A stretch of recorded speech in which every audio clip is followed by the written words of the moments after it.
L'Europe en politique.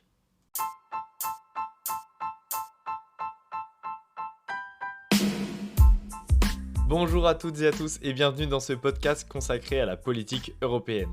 Après un premier épisode sur l'histoire de l'Union européenne, que je vous invite bien entendu à aller écouter, dans ce second épisode, je vais revenir sur un traité indissociable de la construction européenne et qu'on a tous en tête, le traité de Maastricht. Et c'est parti pour le traité de Maastricht ou comment l'Union européenne a émergé en 1992.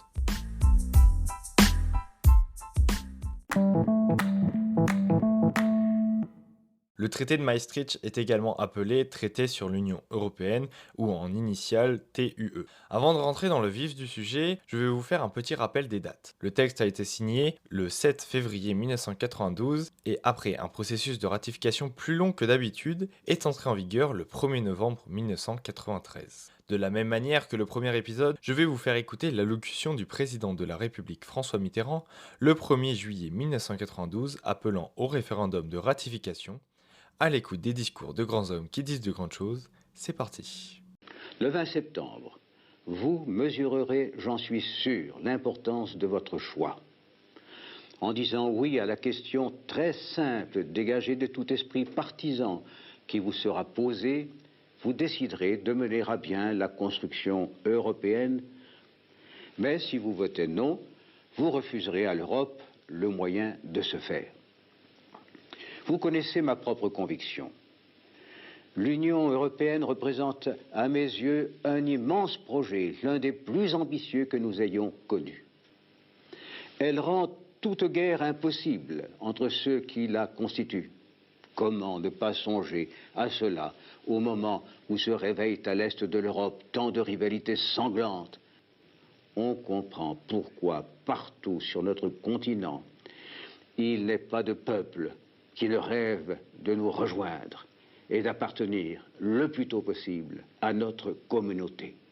Je remarquerai seulement qu'une Europe unie, comme vous le propose le traité que je vous demande d'adopter, sera seule en mesure, avec une monnaie, une banque centrale et un marché unique, de faire front devant la puissance économique que représentent des pays extérieurs à notre continent, comme les États-Unis d'Amérique et le Japon.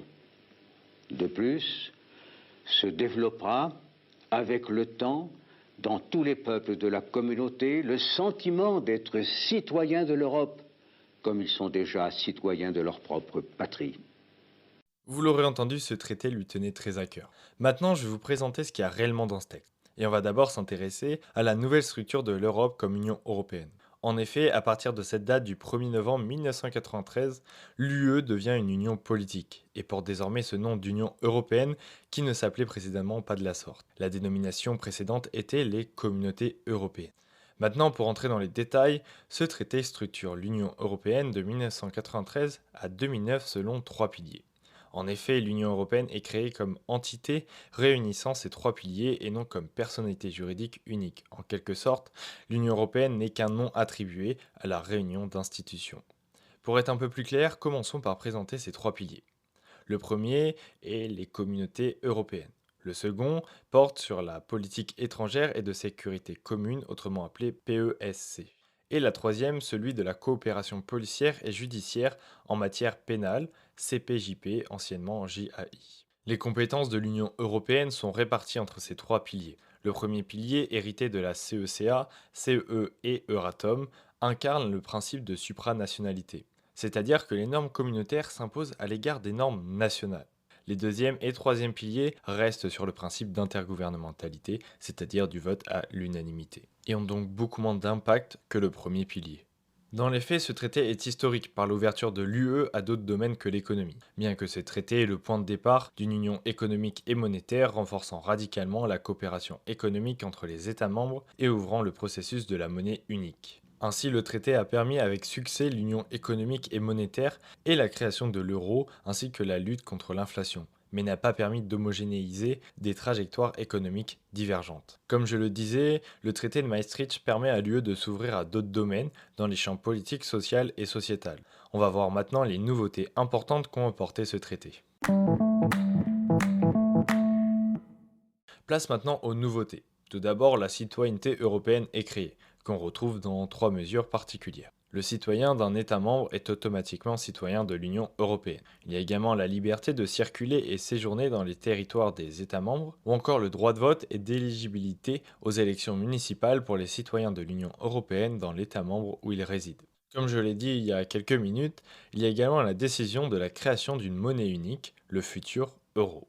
Les compétences de la communauté sont également étendues à l'éducation, la formation professionnelle, la culture, la santé publique, la protection des consommateurs, les réseaux transeuropéens de transport, la politique industrielle, les services comme l'eau ou l'énergie, et encore l'environnement. Vous le verrez précisément dans des prochains épisodes et si vous êtes pressé dans les infographies sur mes réseaux sociaux, mais le traité de Maastricht a aussi consacré formellement le rôle politique du Conseil européen en disposant que le Conseil européen donne à l'Union les impulsions nécessaires et en définit les orientations politiques générales.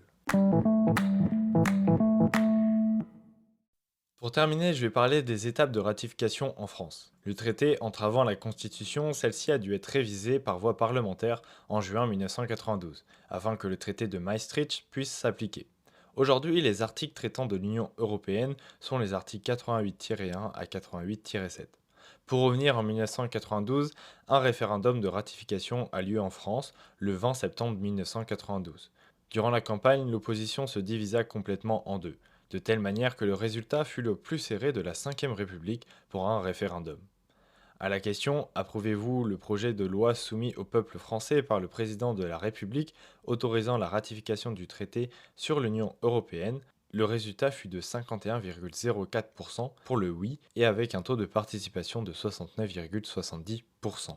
Pour conclure là-dessus, dans une dernière décision historique au niveau juridique du Conseil constitutionnel, communément appelé Maastricht 3, le 23 décembre 1992, l'institution a confirmé une précédente décision de 1962 expliquant que le Conseil constitutionnel ne se considère pas compétent pour apprécier la constitutionnalité des lois adoptées par référendum. Il l'explique très bien dans la décision Maastricht 2 précédant le référendum, je cite, le pouvoir constituant est souverain, il lui est loisible d'abroger, de modifier ou de compléter des dispositions de valeur constitutionnelle dans la forme qu'il estime appropriée.